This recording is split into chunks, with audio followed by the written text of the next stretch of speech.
Oi, Cajá, tudo bem? Pode começar. Caraca, hein? Tava agora que apareceu 13 segundos. Salve, salve, seres inovadores. Tranquilo? Cara, tô aqui com o Luiz pra gente falar sobre slides perdidos. Fala aí, Luiz, o que que tu trouxe aí nessa caixa de slides perdidos? Fala aí, Carol. Hoje nos slides perdidos a gente vai falar sobre etnografia, né? Qual é a importância desse conceito, dessa nossa capacidade de olhar para o outro, olhar para as situações sem julgamento, com a isenção necessária para que a gente possa compreender e empatizar o outro. Pô, irado, irado. Gostei do assunto, relevantíssimo. Porque Exatamente. quando a gente fala, eu percebo que quando a gente fala sobre termos assim, né, leva uma distância que eu acho que você vai conseguir trazer para mais perto. Manda aí.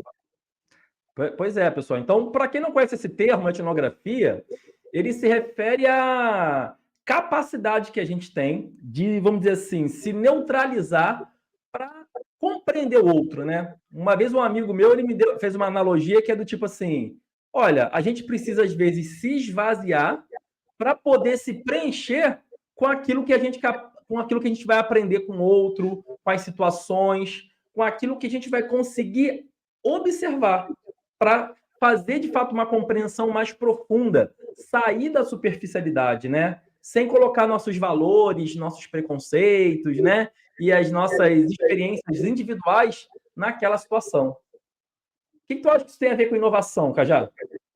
Cara, a primeira coisa que eu sinto e até te perguntar se a etnografia ela tem uma relação com a empatia, né? Porque você fala aí sobre observar comportamentos, compreender emoções, ficar atento à linguagem corporal, e tantos outros pontos que me remetem a uma relação empática com o outro, porque não é uma empatia, digamos, de se pôr no lugar do outro, mas é ter uma compreensão do outro a partir do contextos, né?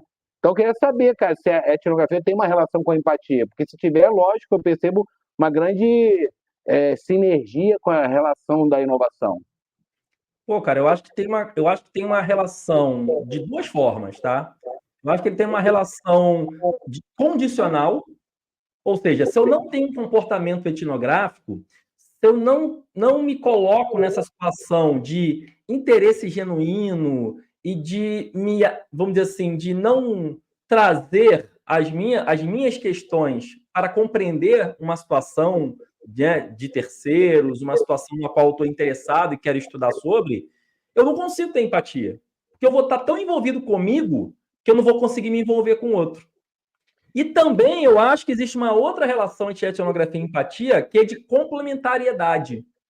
Porque, assim, muitas das vezes eu entendo que a empatia ela pode atrapalhar.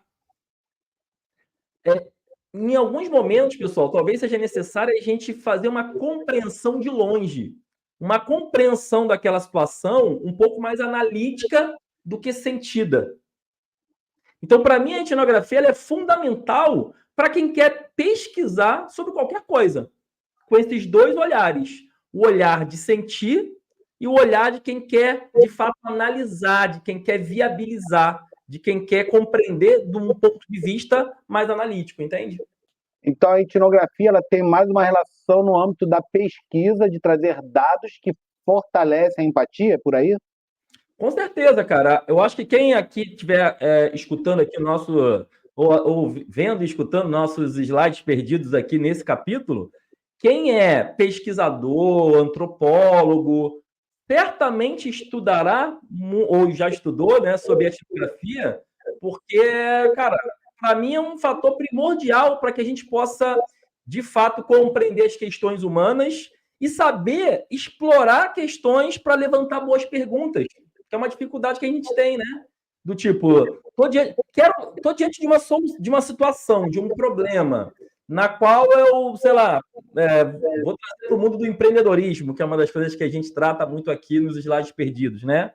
Eu quero empreender para resolver um problema social, um problema de um grande grupo de usuários. Pessoal, essa compreensão sobre o que é um problema, como aquele problema afeta as pessoas, certamente vai exigir de você uma capacidade etnográfica. Sem essa capacidade etnográfica, você não consegue nem compreender se aquele problema, na percepção das pessoas, né, ele é grave, ele é médio, ele é um problema urgente, né? Quais são as causas raízes daquele problema?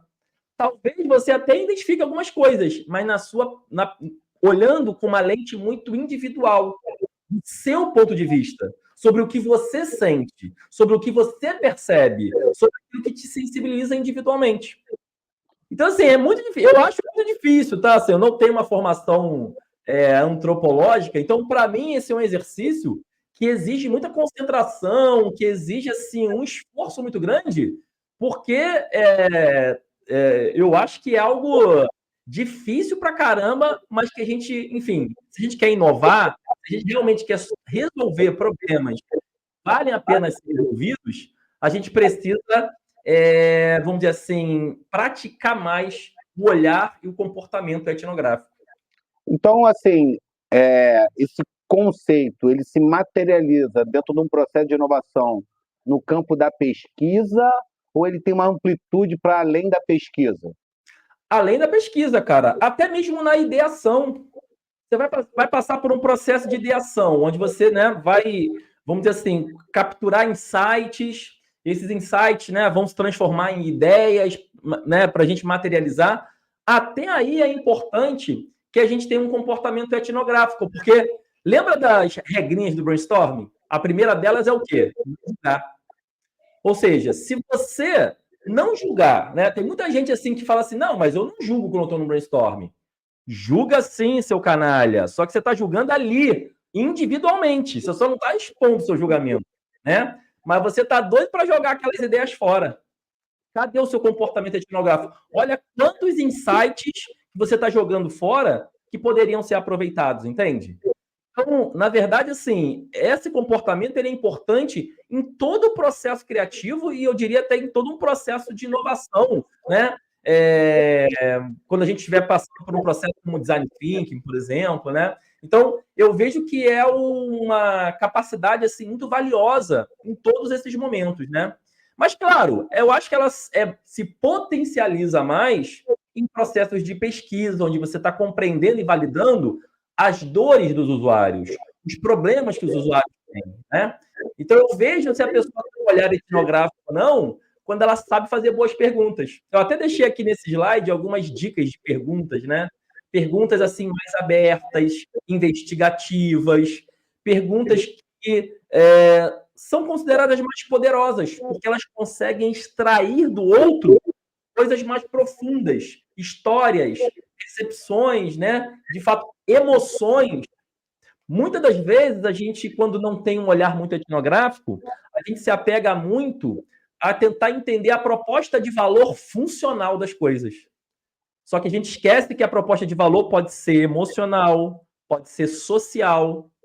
Então, só com um comportamento etnográfico a gente consegue extrair isso. Legal, tu falou exatamente o que eu ia te perguntar, de uma forma para entender se existe um viés de comportamento etnográfico. Existe isso, um viés de comportamento etnográfico, no qual a gente possa provocar a galera a ter esse modelo mental?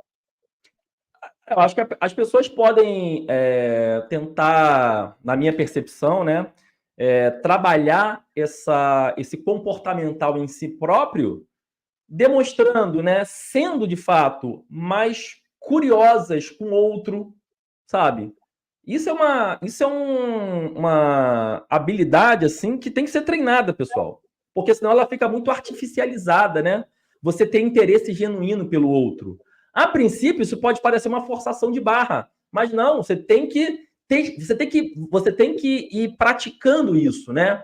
Escuta ativa é uma outra prática que vai te ajudar a ter um comportamento etnográfico mais refinado, né? Conseguir explorar e ir desenvolvendo e aprimorando a sua capacidade de fazer perguntas. Perguntas, pessoal, que, assim, é muito difícil a gente fazer perguntas sem colocar os nossos vieses.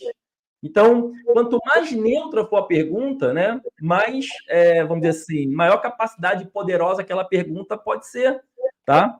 Então, eu daria essas dicas, mas, de novo, eu estou imerso aí no mundo da etnografia como um usuário muito superficial dela.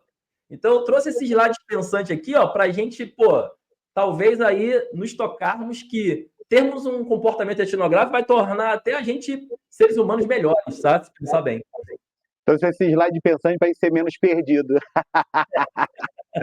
Pô, maneiro, maneiro. Gostei desse tema aí, porque essa correlação com a empatia, né, ela tem uma ligação desse conceito da etnografia numa coisa que acredito que a gente tem de noção que é importante para a inovação, as pessoas. Quanto mais a gente consegue compreender as pessoas, mais assertivo a gente pode ser na inovação, né, e realizar realmente a inovação. Muitas das vezes a galera fica preso à tecnologia, a um tipo de algo que está na moda, tal, e a gente esquece de perceber a humanidade e a dor que ela sente para a gente poder provocar inovação para resolver problemas complexos. Excelente, excelente aí. Espero que tenha ajudado a galera aí com esse slide perdido a pensar um pouco mais e ser mais eficiente em compreender o outro para realizar a inovação. Irado, Luiz, maneiro. É isso aí, galera. Valeu, um abraço, até o próximo Slides Perdidos. É isso, até o próximo.